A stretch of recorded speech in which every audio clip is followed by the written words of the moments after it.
That's what it looks like with the bumper completely off.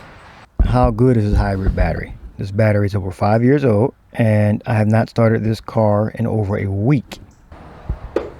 This right side mirror, I lost this and also in another snowstorm. So my conclusion,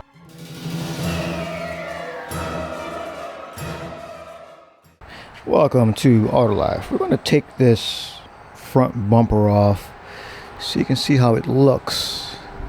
If you know previously had some front end damage. As you can see, it never really went on properly, and I've used these to sort of rig the bumper on, and the rubber bands they come with don't really last through the weather. So we're going to take the front bumper off. Now this particular car has 481,000 miles.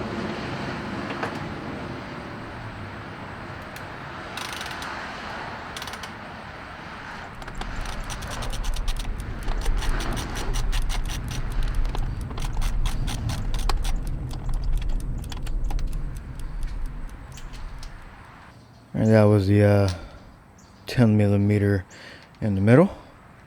We also have a 10 millimeter here and a 10 millimeter here.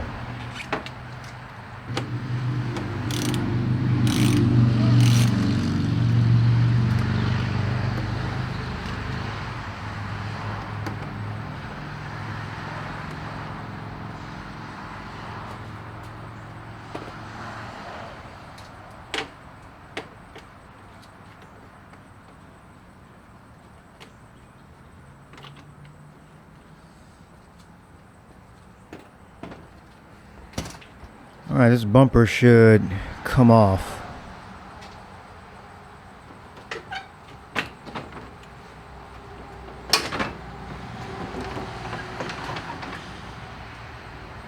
And there's still some wiring harness I have to disconnect, so let's just disconnect this wiring harness.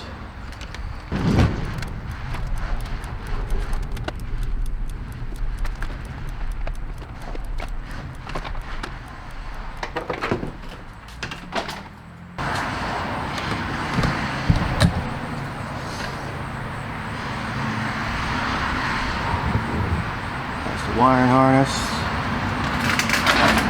and this is the entire bumper off.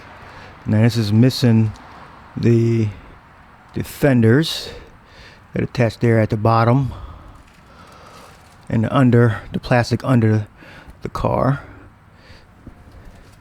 That's where the wiring harness was attached to.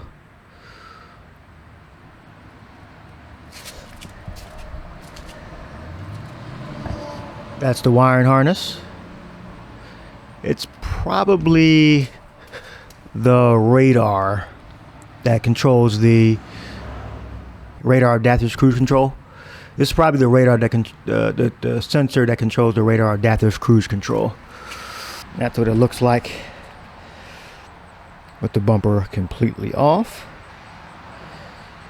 So you have this 10 millimeter bolt, that 10 millimeter bolt, and that 10 millimeter bolt. This is the side profile. That's what it looks like from the side. Under. And it's supposed to be plastic under there. So if you've been keeping up with my previous video, you should know that the plastic underneath and the fenders were ripped out during a rainstorm. Here's the other side. Is the right side. This is the side where the headlight's out. Headlight, low beam and high beam is out. Washer fluid reservoir. I don't know if you can see it, but that hole right there, that introduced a lot of dirt into the system. Spider. And since dirt got into the system, it was pumped. That's the pump right there. I don't know if you can see it. It's right back there, snug. It started pumping up dirt through the lines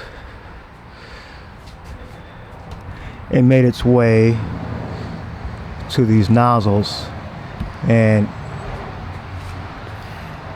the system is clogged up,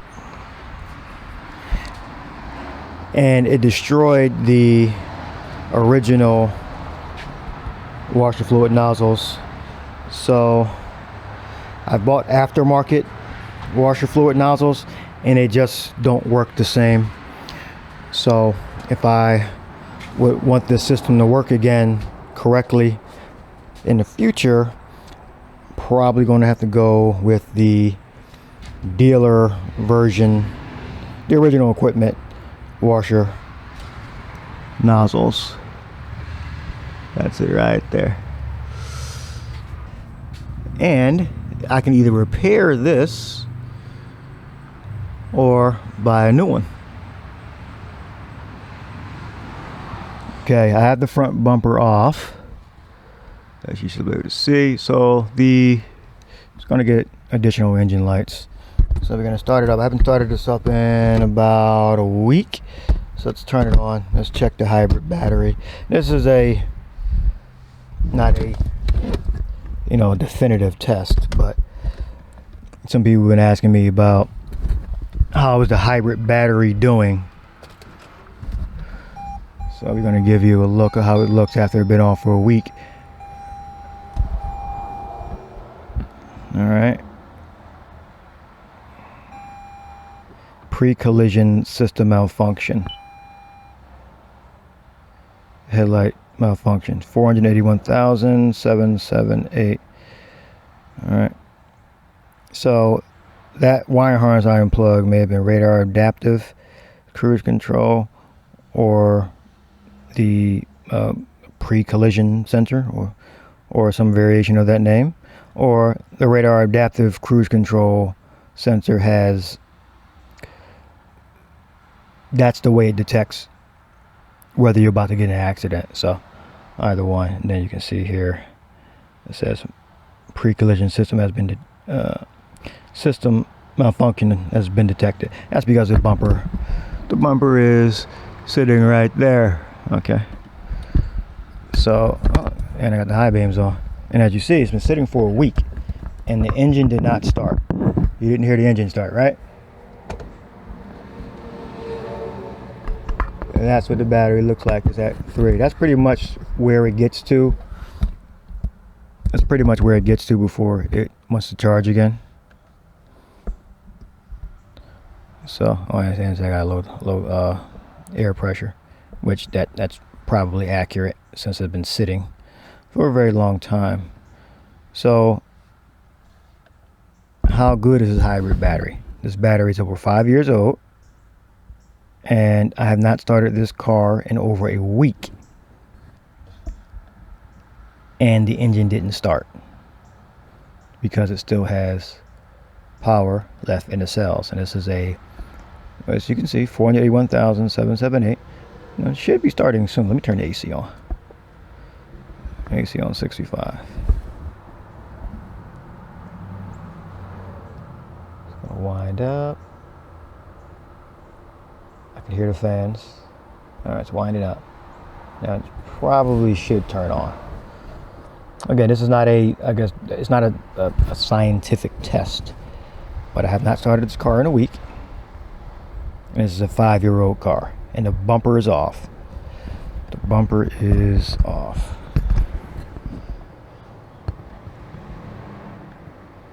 So I would say this is a lithium-ion battery.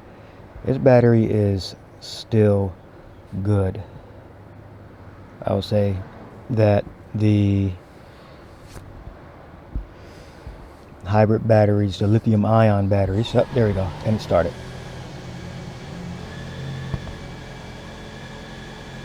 All right, that's a good battery. That's a dependable battery, the lithium ion. Now, my Toyota RAV4 has a nickel metal hydrate. So how I rank, turn it off, how I rank these batteries from my research, it would be from least to the greatest. It would be the nickel metal hydrate, and there may be something before that, then the lithium ion, then the lithium phosphate batteries, which are the best batteries, which I heard they're being used in some Teslas in China, and that's what a lot of Chinese automotive manufacturers are using, the lithium phosphate. But this particular car has the lithium battery.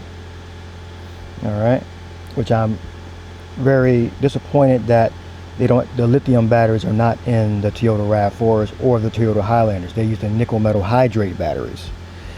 So this is still going to run. So what I may end up doing, I expressed some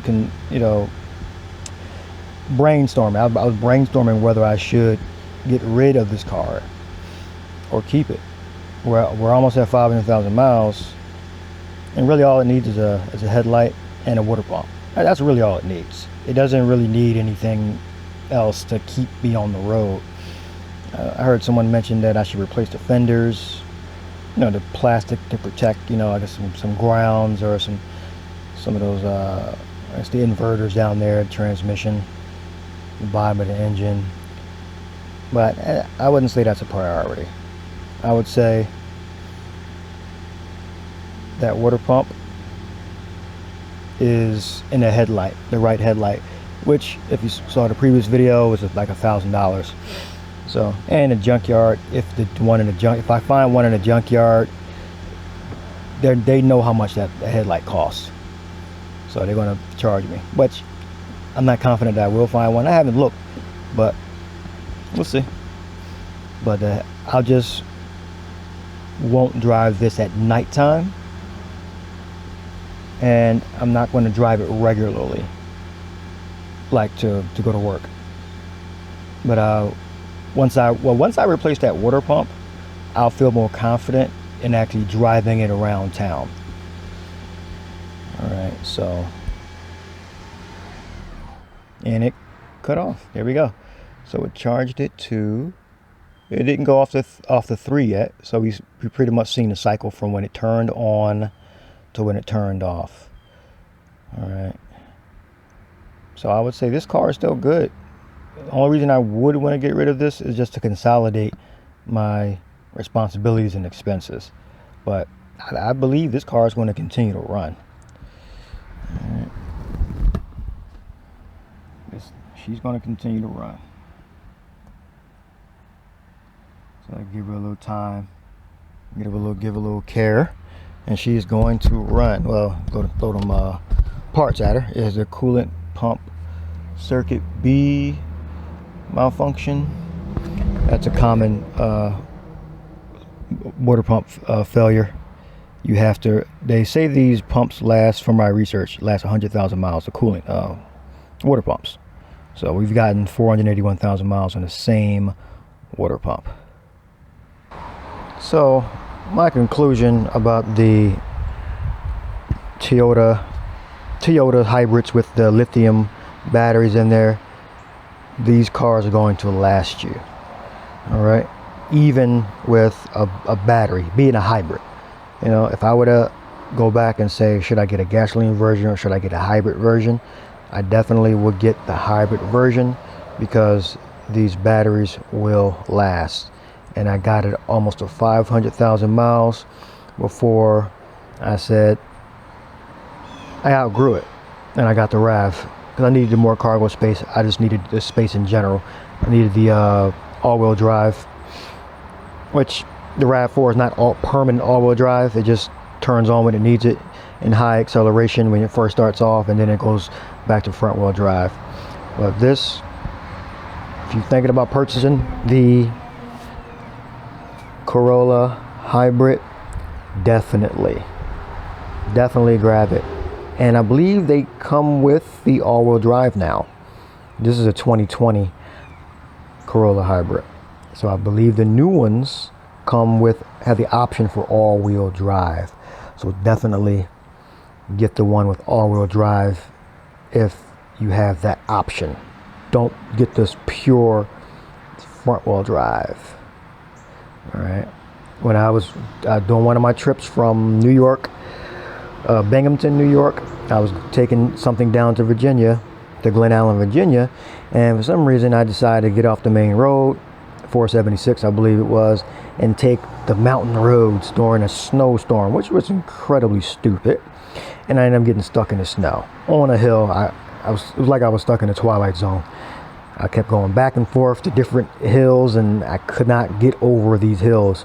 And finally, I just gave up, pulled to the side. Well, I was stuck to the side, and I was going to stay there the night. And as soon as I got stuck, someone came out, knocked on my door, said, you know, you're stuck. You gotta come inside for the night. And I'm extremely grateful for that man. I forget his name, but he's in the mountains in a game reserve somewhere in Pennsylvania, upstate Pennsylvania, up in the game reserve. When you look on the map, it's a game reserve. He, and his family took me in for the night. So, lesson learned: don't get off the main roads during a snowstorm, or if you can avoid working, just avoid working. But my current route, it's life. It's necessary enough to sustain life. My route, so you have to work 7 days a week. Well, the routes run 7 days a week. I don't work 7 days a week. I work 6 days a week for now.